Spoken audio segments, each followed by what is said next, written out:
the future assistant professors. Welcome back to English for English by Pooja Singh. Today we are going to begin our official journey to crack UGC NET JRF. Today we are going to talk about all how English formed, from where did it came, what is Anglo-Saxons, what is Norman, what did the King Alexander did, how it came in India, how we started everything, what is Latin, what is German, from where Christianity happened. We are going to talk all of it. And yes, I'm also going to talk about the important poets of this Old English period. I'm also talking about the PYQs that has been asked from 2012 to 2024 that often asked about the Cinewolf, Caddyman, lyric poetry. So stay tuned till the end because we are going to talk about Old English period. So yes, without any delay, let's get started. So let's get started. Today we are starting our day 1 to JRF का पहला series, and in this we are going to start what? We are going to start our British literature. ठीक है, आज हमारा पहला class है British literature का. ठीक है, day 1 to JRF. So before starting anything you should be knowing कि आज से हमारा क्लास स्टार्ट हो चुका है and what we have to do, we have to start our study. और सबसे पहले जो हमारा चैप्टर रहेगा वो हमारा चैप्टर रहेगा ओल्ड इंग्लिश. सो आज आपको इस वीडियो में I will telling you all about old English, उसका इंपॉर्टेंट फैक्ट्स जो कि आपको एग्जाम पॉइंट ऑफ व्यू से ऐसे पढ़ने का अगर आपको पढ़ना है तो you will be getting a book on this entirely everything detailed manner में. ठीक है, but since it is a crash course I want you to make you exam ready. So yeah whatever I am telling you read this. और अगर आपको और भी ज्यादा जानना है, you want to do PhD और you want to go in a detail of that, you can go Wikipedia पे जाइए, आपको सब कुछ मिल जाएगा. ठीक है, so today I will be telling you the important thing. So British literature का ये पहला सीरीज है, day 1. So let's get started.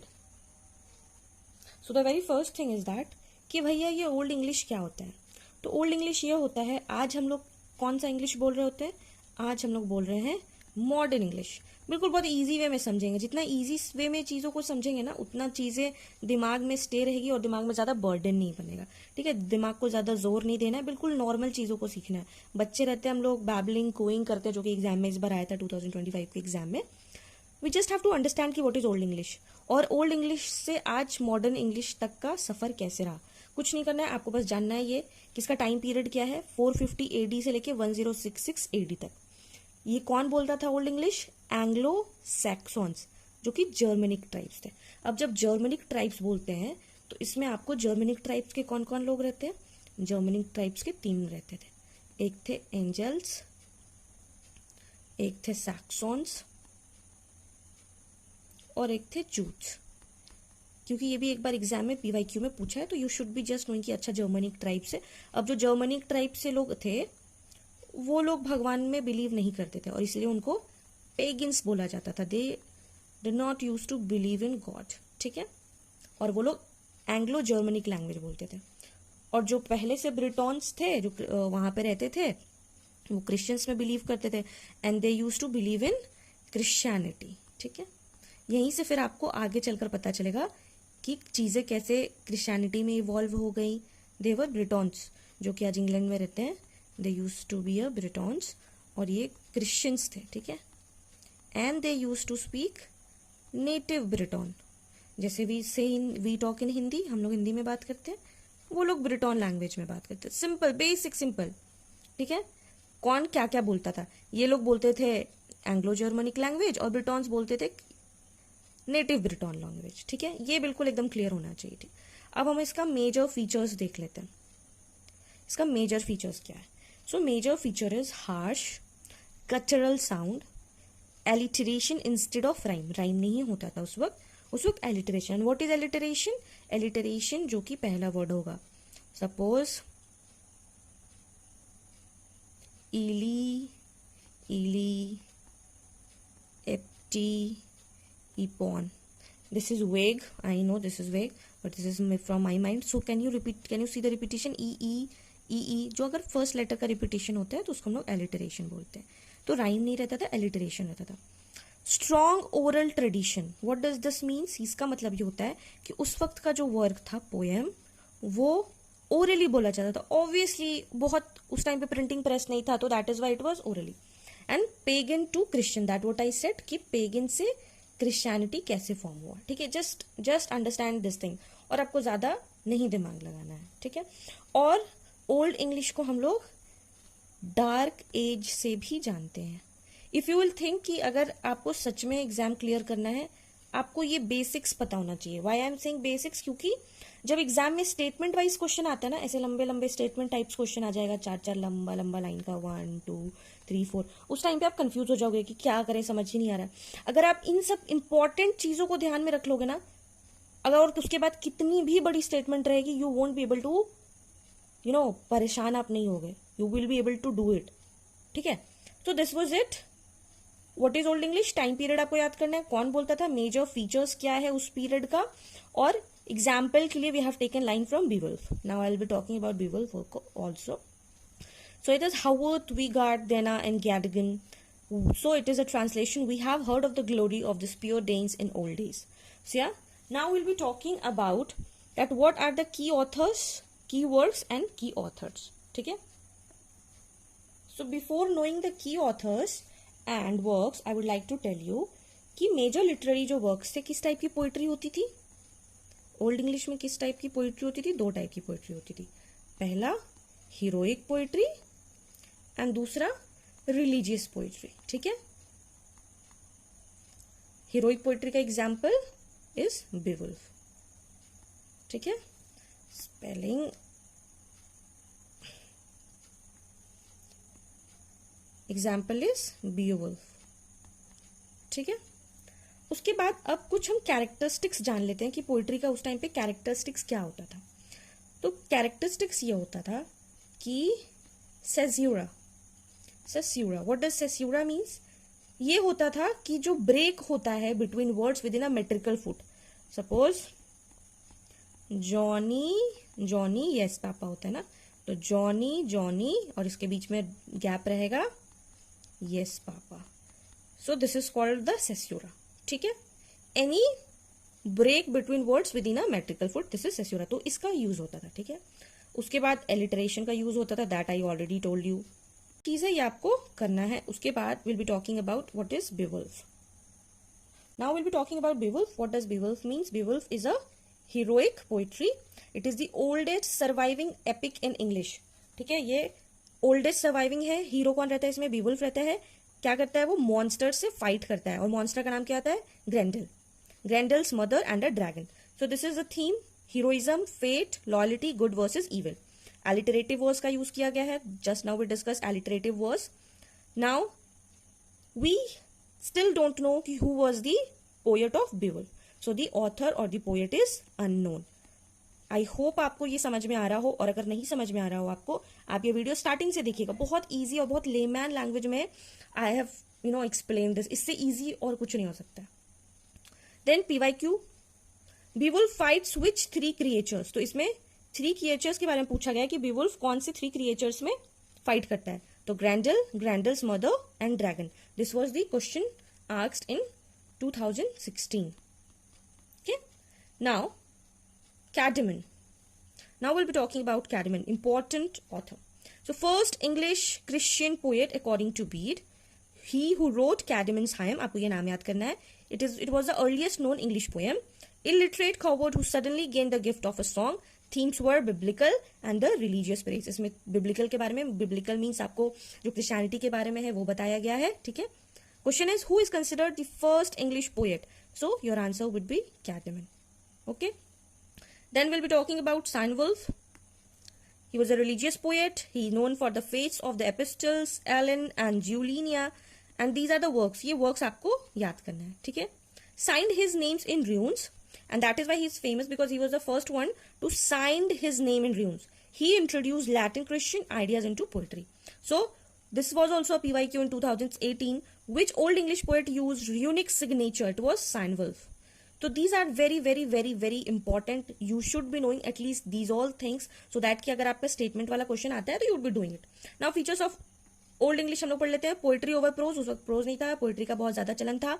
Alliteration, kennings, that what I was saying that time. Whale road for sea, sea में कौन रहता है? Well रहती है ना, तो वेल का वो रास्ता हो जाता है, ठीक है. उसके बाद से जैसे we are what example I can give you?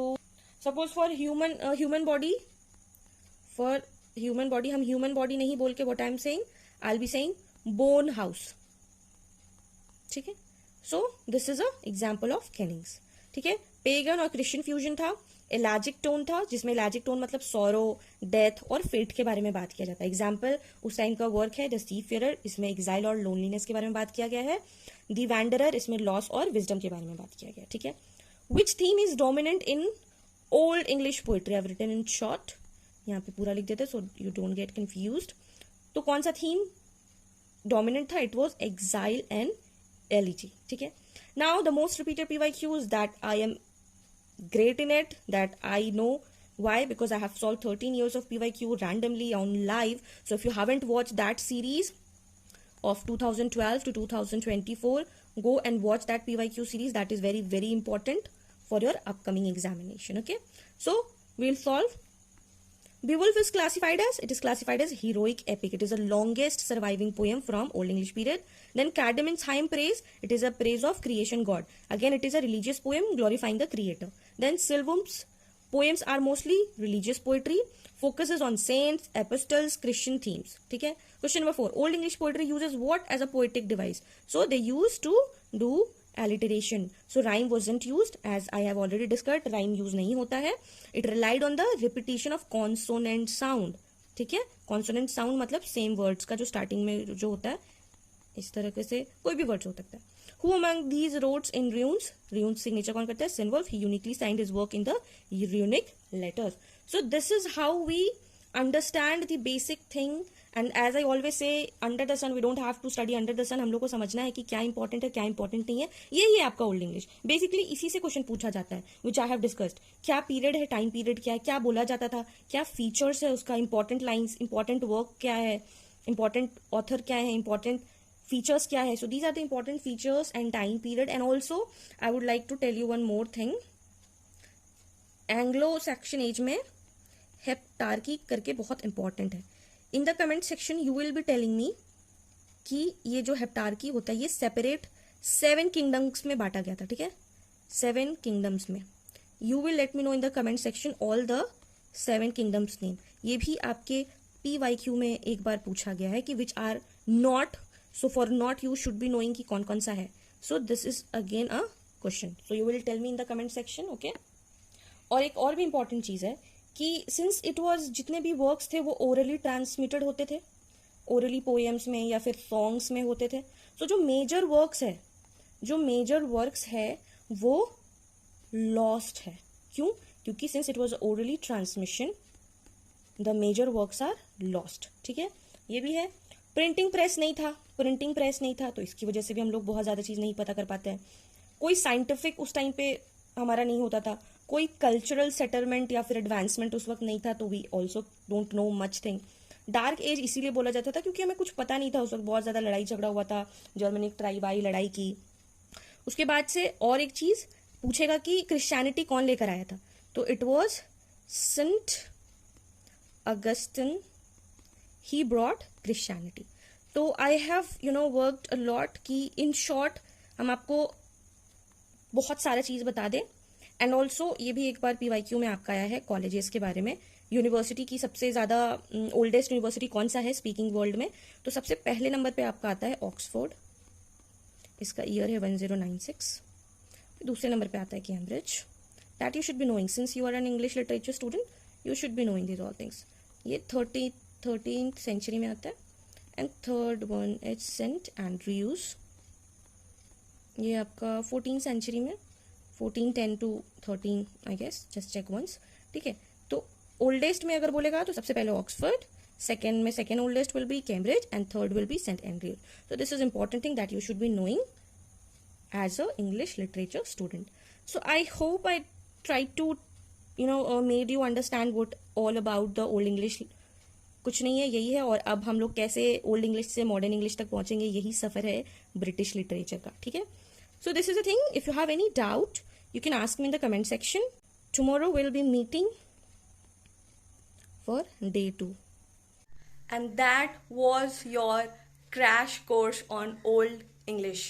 and this is how we are going to study exam oriented, in depth, full of PYQs. So yes, if you found this video helpful, do not forget to like, comment your favorite old English author, and subscribe for more, because tomorrow we are going to deal with the Middle English period and Geoffrey Chaucer's. And one thing more, every time you show up, every time you don't give up, every time you attend my class, every time you are true to yourself, you are getting closer to your UGC NET exam.